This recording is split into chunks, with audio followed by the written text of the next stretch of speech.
የአብይ ጾም ጉዞ ከየት ነው የሚጀመረው? እኛ የምንጾመው ለስንት ቀን ነው? አሁን የተለያዩ ስያሜዎች አሉት።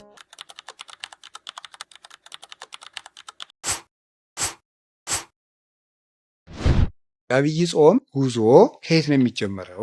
የአብይ ጾም ጉዞ የሚጀመረው ዘወረደ ነው። ዘወረደ ማለት ነው እሱ ዘወረደም ላይሉ ነው። ከሰማይ የወረደውን ክርስቶስን ይዘን የምንጀምር። የአብይ ጾም መጀመሪያ ክርስቶስ መውረዱን መከተል ነው። መጾም ማለት አምላክ ስጋ መሆኑን መከተል ነው። ጾም እንደኛ ቤተክርስቲያን የሚያስደንቅ ቤተክርስቲያን የለም። በእውነት ቤተክርስቲያን አንዲት ናት።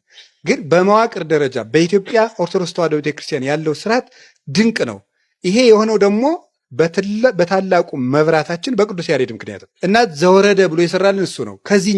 ጾሙ ከዚህ ጀምር ተገልጦለት። ሌሎቹ ዘወረደ አይሉትም፣ ሌላ ስም ነው ያለው በሌሎች አብያተ ክርስቲያናት። የእነሱም ድንቅ ነው። እግዚአብሔር በየስልቱ ይመለካል። ሃይማኖቱ እስካለ ድረስ ነውር የለውም። ዘወረደ ብለን የምንጀምረው እኛ ነን። ስለዚህ አብይ ጾም ከየት ነው የሚጀመረው ሲባል ከእግዚአብሔር ልጅ መውረድ ነው። አብይ ጾምን መጾም ማለት የእግዚአብሔር ልጅ እግዚአብሔር ወልድ ወደዚህ ዓለም የመጣውን መውረድ አድንቆ በዚያ ተመስጦ መኖር ነው። አሁን እየጾምን ይመስላችኋል?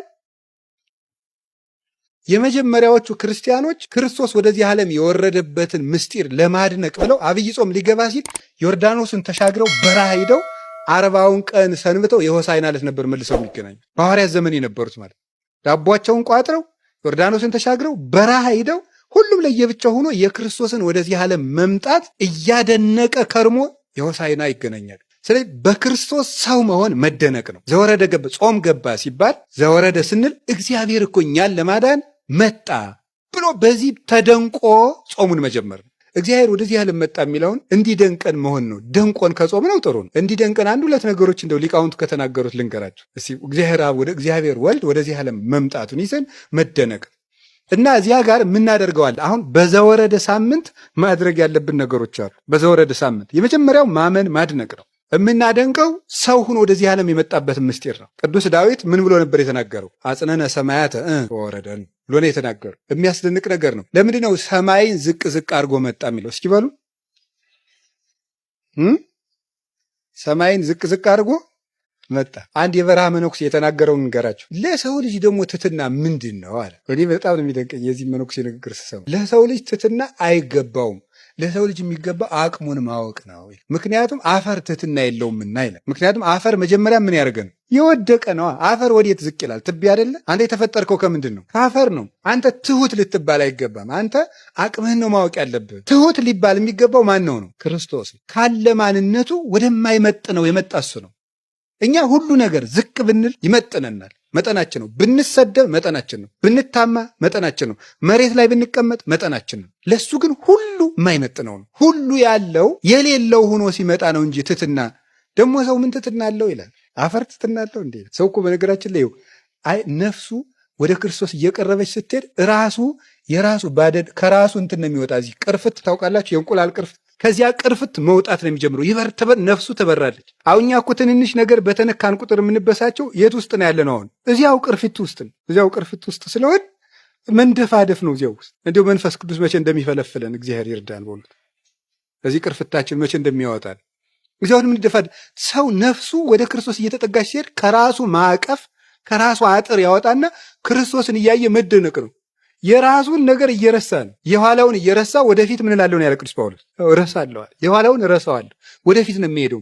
ራሱን የሰራውን የራሱን ታሪክ እየዘነጋ አይኑ ክርስቶስ ላይ ነው የምታረፍ።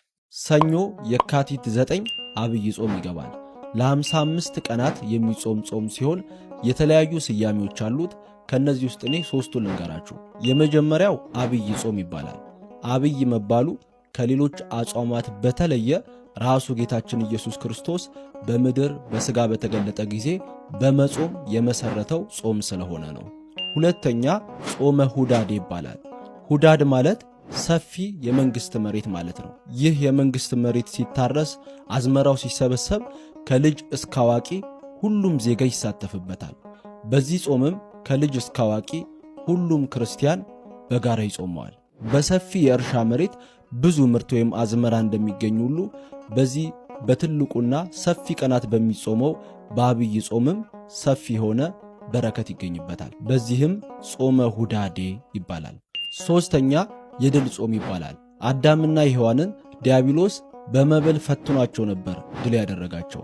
ጌታችን ኢየሱስ ክርስቶስንም በዚህ ጾም ዲያብሎስ 3 ታላላቅ ፈተናዎችን ፈትኖት ነበረ። ከዚያ ውስጥ አንደኛው ይህንን ድንጋይ ዳቦ አርግተ ተመገብ የሚል ነበረ። ጌታችን ኢየሱስ ክርስቶስ 3ቱንም ፈተናዎች ድል አድርጓቸዋል። በዚህም ምክንያት ጾሙ የድል ጾምም ይባላል። ቀሪዎቹን ኮመንት ላይ በመጻፍ ሌሎች እንዲማሩ ማድረግ ትችላላችሁ። የበረከት ጾም ያድርግልን። ክርስቶስ የጾመው ለ40 ቀንና ለ40 ሌሊት ነው። እኛ የምንጾመው ለስንት ቀን ነው? አሁን መልሱልኝ። ለ55 ቀን። ክርስቶስ 55 ቀን አልጾመም፣ 40 ቀን ነው የጾመው የሚሉ ሰዎች አሉ። ለምንድን ነው 40 ቀን የምትጾሙት ይላል። ይሄን እንመለስበታለን።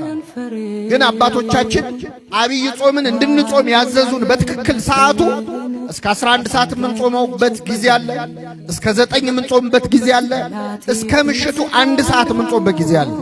እነዚህን ሳምንታት ቁጭ ብላችሁ ተጨምረው የሚጾሙትን ሰዓታት በትክክል ካልኩሌት አድርጋችሁ ብታዩዋቸው በ55 ቀን ውስጥ ሙሉ በሙሉ 40 ቀንና 40 ሌሊት እንድንጾም ታደርገናለች ቤተክርስቲያናችን።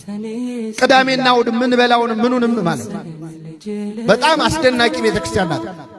እንደ ክርስቶስ እንጹም ካለን ግን ክርስቶስ የጾመው 40 ቀንና እስከ 9 እየጾመ እየበላ እኮ አይደል፣ 40ውንም ቀን እና አንዳንድ ሰዎች እንደ ጌታ እንጹም ይላሉ። እስቲ ሞክሩት። አሁን 40 ቀን ጾሙ ብትባሉ ትችላላችሁ? የፊታችን የካቲት 9 2018 ዓመተ ምህረት የጌታችን የአምላካችን የመድኃኒታችን የኢየሱስ ክርስቶስ ጾም አብይ ጾም ይገባል ማለት ነው። ይህንን ጾም እንግዲህ ዕድሜያቸው 7 ዓመት የሆናቸው ሰዎች ጀምሮ እስከ እርግና ድረስ ያሉት በሙሉ ይጾሙታል ማለት ነው። ጾሙ ከ3 ተከፍሎ ይጾማል። የመጀመሪያው ሳምንት እስከ 12 ሰዓት ድረስ ሲጾም፣ ከዛ በኋላ ያሉት ሳምንታት ደግሞ እስከ 11 ሰዓት ድረስ ይጾማሉ ማለት ነው። ከሆሳዕና ሰኞ እስከ ሆሳዕና ዓርብ ድረስ ያለው ደግሞ ከዋክብት በሰማይ ፍንትው ብለው እስከሚታዩ ድረስ ይጾማል ማለት ነው። እንግዲህ በክርስትናቸው የጠነከሩና በጾም በጸሎት የበረቱ ሰዎች ደግሞ ከሐሙስ ማታ ጀምረው እስከ እሁድ ሌሊት ድረስ ያከፍላሉ። ነገር ግን እንደ አቅም ነውና የሚደረገው ደግሞ አንዳንዶቹ ደግሞ ከዓርብ ማታ ጀምረው ከስቅለት ማታ ጀምረው እስከ እሁድ ሌሊት ድረስ ቅዳሴ እስኪወጣ ድረስ ያከፍላሉ ማለት ነው።